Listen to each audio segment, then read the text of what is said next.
Hi guys, Mike back again with another Dead Man's Hand update. Been quite busy. I think the last video I showed you my town so far, so it's coming on very nicely. Very pleased with it. So next up is a couple more purchases and some painting. So next up, this is my next purchase, is my Main Street building number 2. So there, like I said before, and I've told you this I'm sure, there's 3 Main Street buildings and 3 side street buildings. The side street buildings are the 1-story ones and the Main Street buildings are the 2-story ones. You get a ladder and lots of boardwalk and stuff. So I've got all of the Main Street buildings now, 1, 2 and 3. Number 1 is red, number 2 is blue, number 3 is yellow. So the only building I haven't got now is one of the side street buildings. So I'm not sure if that's going to fit on my board, so that might be for a future project. So this might well be the last building for my current board. Again, exactly the same as side street building number 1 and 3, just that the awnings are a little bit different and it's a different colour and you've got a different shape frontage, but basically it's the same, the build's the same. So, but they take a minute to build. They take kind of, you know, slow build of an evening. It's quite nice just to sort of chill out and just put these together. You know, it's quite a nice, relaxing little build. So, but I'll actually, we'll open this up actually, and I'll just show you the bits, and I'll just sort of show you what you get, because it's I mean, I love it. I think it's fantastic.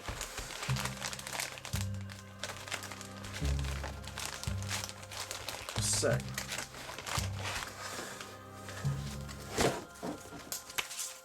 I mean, all the bits laser cut, so it all falls out, so which is really good. Here we go.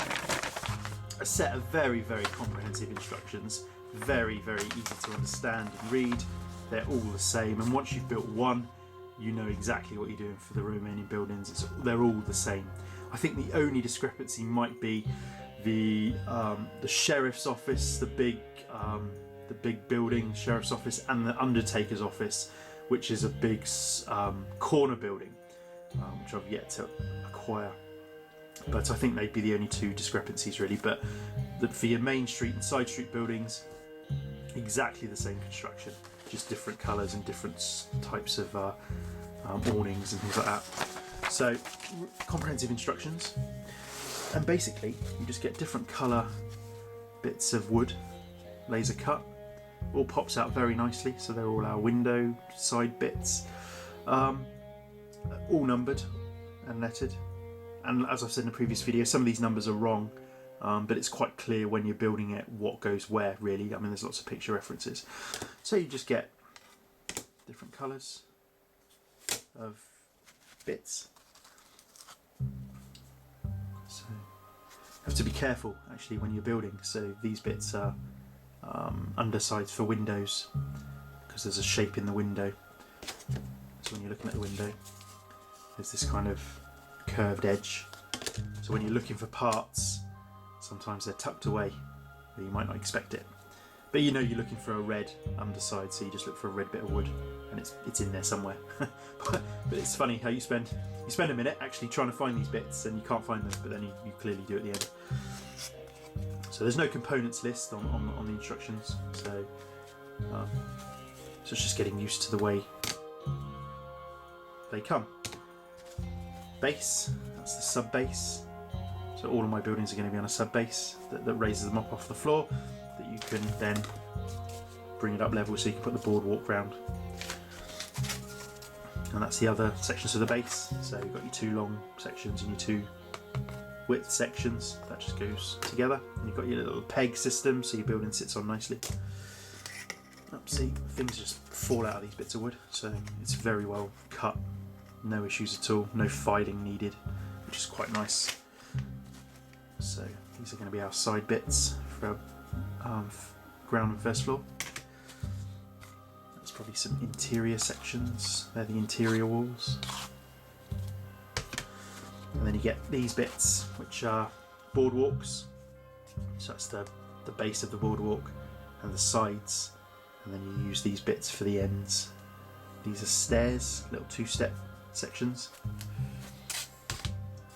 and there's our sprue for our set of steps going up to our first floor. you get a whole nother bit of board walking. So in this set you get a long boardwalk and a medium length boardwalk, and a shorter one, and a little one step boardwalk. But all of these bits are stairs. All of these bits here are just a little one step. And we've got more sections of red window frames, door frames, window sills, outside window sills, and the bits to hold the bits of pitch roof and awning and stuff. That's our base. That's one of the bases for the floor. So they're interchangeable. They're the same. So that's the ground floor or the first floor. Got our windows, a boarded up window. These are all door frames that you glue together, and the hinge bits for the doors. That's an interior door and an exterior door with pegs so you can open it. Door handles. Again, it's the same sort of sprue. Got the pitch bit for the roof, another bit of floor, bits of door. This is all completely fallen out, and this is our roof, and our bits of awning for the other bits of roof. So that's what you get basically. £36 they are. So if you can pick them up in a local game shop, you get 10% off, which I tend to do. I live quite close locally to Firestorm Games in Cardiff, so I shop down there. Tend to, so you save 10%. So 36 quid. So I mean, I suppose it is expensive, I suppose, but very enjoyable to build, pre-painted, look really cool. You know, I'm quite happy with the price point on those, to be fair. So that is Main Street building number 2. What I also picked up was the Wagon. So this is what you get. There's foreground do a collection of wagons and stuff. So basically you get, again, pretty good instructions set, and there's 2 versions of this wagon. You can either build it without the hoops or with the hoops, and it gives you the option to do either, but you have to commit to one or the other. But they're quite cheap, so you could easily buy a couple and make one of each. But this one has got galloping horses and a rider. So this is the kit from Foreground you get. So you get a base, MDF base. This is your wagon bits. This is not pre-painted in this fact, so this will need to be painted unless you want to keep the wood effect, to be fair. But generally, I'd probably paint this. And then you get your other sprue with your wheels and your hoops. Again, you choose which way you want to go, and I think these sections here define what the top of your wagon looks like. And then you get some figures. These aren't by Great Escape Games or Foreground. I'll tell you on the back actually. The figures that you get: 2 horses and a driver figure. So what do you get? So the general purpose wagon and base is produced by Foreground. The driver is produced by North Star. So that's your old timer driver. And the horses are produced from Crusader Miniatures. I've not heard of North Star or Crusader Miniatures, but you get a couple of cool horses there. But it's all in the same scale, and it all kind of matches the theme. So I quite like painting horses. And these, I don't know what these are. Not sure. Like bits of his hands, maybe, or bits of, I don't know. We'll work it out when we go to paint. So that's that. That's the wagon. And then last but not least, we've painted our Desperados. This is my second gang. I've still got 2 on the bench actually painting, but this is where I bought the set of Desperados and the 3 dead ones. So I'll show you now. I'll show you what I've done. So we have got this chap, again, painted up in a kind of Civil War garb. Cracked base. I've still got to do some paint work on the cracked base and put some little tufts on there. So that's my Civil War guy, Desperado.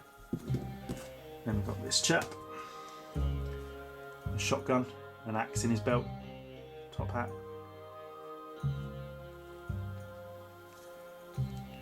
Gun belt around his shoulder. That's him. And then, and my other three guys. So I've got an alive one and a dead one. So we've got another guy here. So this is one chap. Civil War again. Civil War jacket and pistol. So that's him alive. And this is him dead. So you get the resin sculpt. These are resin. The standing up. The regular figures are metal, and the dead ones are resin. So I've painted them exactly the same, but added some blood. So he's been shot in the chest, and he's put his right hand across to. Oh no! I've been shot in the chest, and now he's got blood on his hand, and blood all up, spitting blood out of his mouth, and a bloody tunic because he's dead. So that's him. So that's one. And then we've got a kind of American Indian chap. So that's another one. And then dead. So he's been shot in the stomach or something. And so you can see the blood seeping around. I've used Blood of the Blood Gods, the new Games Workshop technical paint, to do the blood effects. Really good, really good. And again, he's got blood on his hand. And then my last guy, this kind of Mexican type bandito type chap. So he's got white jacket and waistcoat on. He's kind of sombrero type hat. His trousers and stuff. Gun belts across his back and front there. That's him. And dead. So he's been shot kind of in the shoulder, in the face. So really cool. I'm really pleased. And there's two more that I'm painting at the moment, so I'll show you those, and I'll do a little line up when they're all finished. So that's Dead Man. That is Dead Man's Hand. Update for now, and I will catch you on the next one. Cheers, guys.